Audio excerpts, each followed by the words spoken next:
Assalamualaikum warahmatullahi wabarakatuh. Kami dari kelompok 2 akan mempresentasikan tugas besar konstruksi perangkat lunak yang CLO 4, yaitu implementasi aplikasi reservasi lapangan badminton. Selanjutnya, di sini ada fitur register dan login. Kelas yang diimplementasikan ada form register, form login, out model, dan API service. Lalu teknik konstruksi yang digunakan itu ada REST API integration, runtime configuration, object-oriented programming, asynchronous programming, defensive programming, dan secure coding. Lalu hasil implementasinya mengintegrasikan form login dan form register dengan REST API melalui API service, mengatur data login dan registrasi menggunakan out model agar lebih terstruktur, menggunakan async atau await supaya proses autentikasi tidak membuat aplikasi berhenti, menerapkan validasi input serta penanganan kesalahan koneksi API, lalu menyamarkan input password dan memeriksa respons API sebelum diproses, yang terakhir mengarahkan pengguna ke halaman sesuai role setelah login berhasil. Berikut ini adalah bentuk GUI atau tampilannya. Selanjutnya. Untuk bagian fitur filter jadwal sendiri, di sini saya membuat kelasnya ada 3 yang saya implementasikan, yaitu filter jadwal forms, dan filter service. Nah, untuk teknik konstruksi yang saya gunakan itu ada OOP, yang dimana digunakan untuk menyimpan data filter, terus ada code reuse, dan generic programming yang diterapkan pada metode filter datanya, agar logika filteringnya dapat digunakan kembali dan lebih fleksibel. Terus ada clean code, di mana untuk memisahkan tanggung jawab per kelasnya, dan ada secure coding untuk memvalidasi inputan dan menerapkan try catch untuk menangani error. Untuk hasil implementasinya sendiri, di sini ada menampilkan daftar gedung yang tersedia, terus memfasilitasi pemilihan tanggal sebagai parameter filter jadwal, terus membatasi pemilihan tanggal hingga 7 hari ke depan, terus ada memvalidasi input pengguna sebelum proses filter dijalankan. Selanjutnya ada melanjutkan konfirmasi hasil filter yang dipilih pengguna, dan yang terakhir adalah menangani error selama proses filter menggunakan try catch. Selanjutnya. Berikut bentuk UI yang saya buat untuk filter jadwal sendiri. Selanjutnya akan dijelaskan oleh teman saya. Di sini saya membuat pengelolaan jadwal untuk lapangan. Kelas yang diimplementasikan itu ada 6, yaitu lapangan reguler, dan lapangan VIP. Lalu untuk service-nya sendiri itu ada lapangan service dan schedule service, sedangkan untuk GUI-nya sendiri itu menggunakan form jadwal lapangan. Nah, teknik yang digunakan sendiri itu OOP, karena dia lapangan itu kelas induknya dan child class-nya itu lapangan reguler dan lapangan VIP. Lalu menggunakan kode reuse dan table driven untuk mengenerate jadwal lapangannya.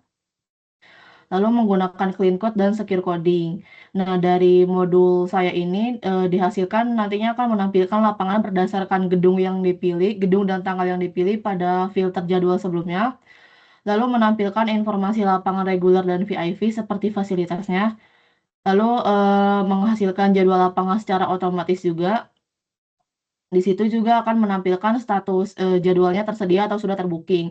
Lalu di jadwal saya juga dia mencegah adanya double booking. Berikut GUI yang saya implementasikan ada dari mulai tanggal, gedung, hingga tabel dari jadwalnya sendiri. Baik, sekian penjelasan dari saya.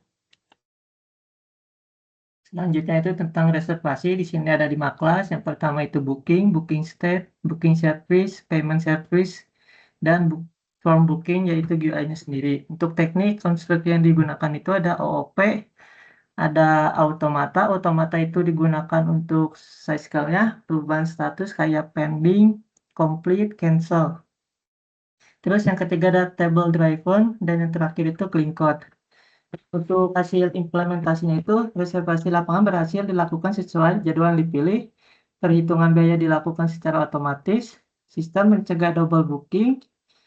Selanjutnya itu status booking dikelola menggunakan state pending dan paid, dan yang terakhir itu data reservasi tersimpan pada sistem. Dan untuk UI-nya itu seperti ini secara keseluruhan. Dan untuk selanjutnya akan dijelaskan oleh Raffi.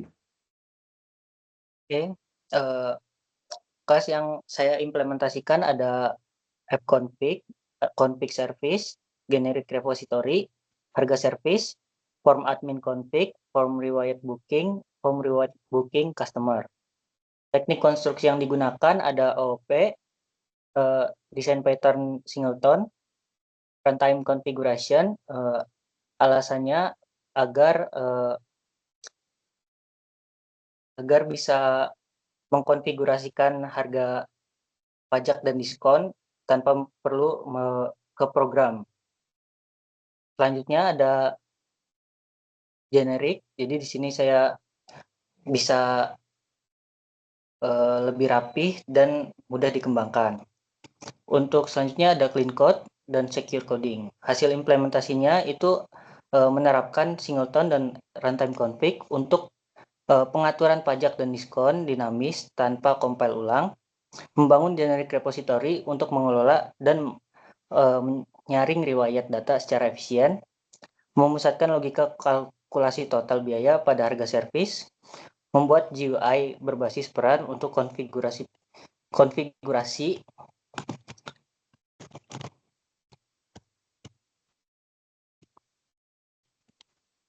next ya. Oke, selanjutnya ini adalah GUI yang saya buat, konfigurasi. Dan riwayat.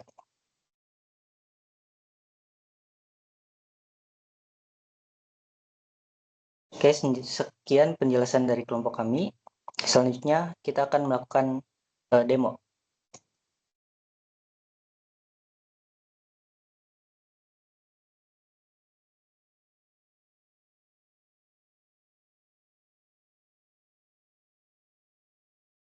Yang pertama itu ada fitur login yang dimana kalau kita langsung login itu dia tidak bisa meskipun sudah diisi.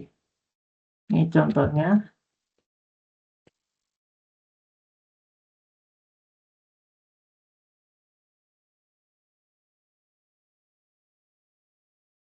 Nah, selanjutnya kita itu harus membuat akun dulu. Untuk namanya kita bebas saja.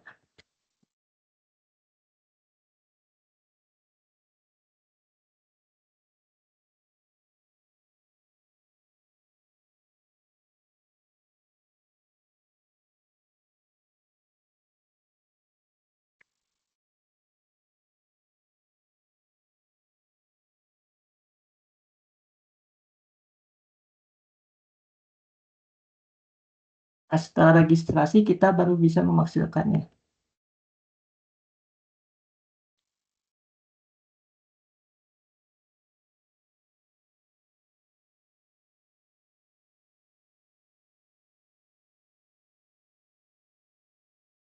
Nah, sekarang itu kita sedang di forum sebagai user yang dimana kita bisa melakukan reservasi.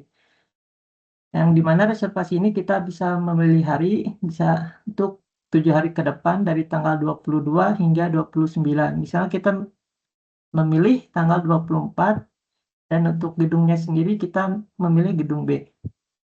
Dan selanjutnya akan dilakukan filtering. Nah, pada forum selanjutnya itu jadwal lapangan yang jika kita langsung lanjut reservasi dia akan menampilkan peringatan. Makanya harus pilih tipe lapangan dahulu. Misalnya tipe lapangannya VIP.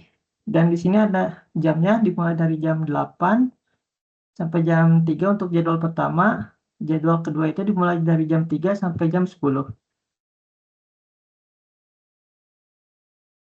Nah, untuk selanjutnya itu melakukan reservasi yang dimana kita harus memasukkan nama. Jika tidak, akan memunculkan peringatan.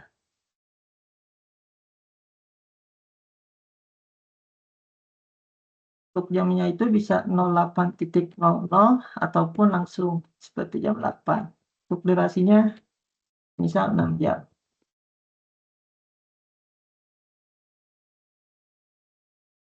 Nah, setelah diisi, maka user itu akan melakukan bayar. Dan status bayarnya juga akan berubah. Setelah reservasi, maka akan kembali filter jadwal.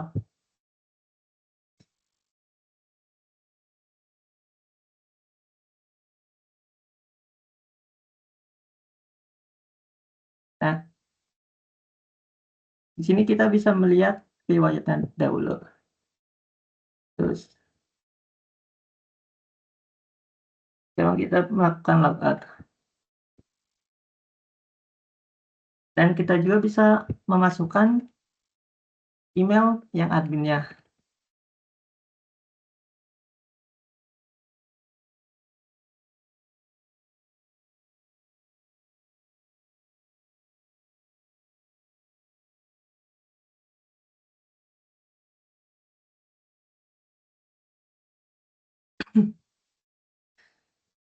Dan sebagai admin, kita itu bisa melihat riwayat pemesan yang dimana tadi sudah dipesan yang oleh QWRTY.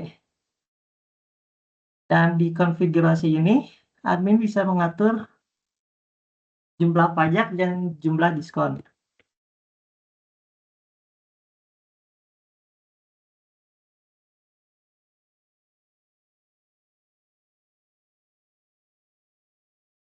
Dan admin juga bisa melihat fitur checkout.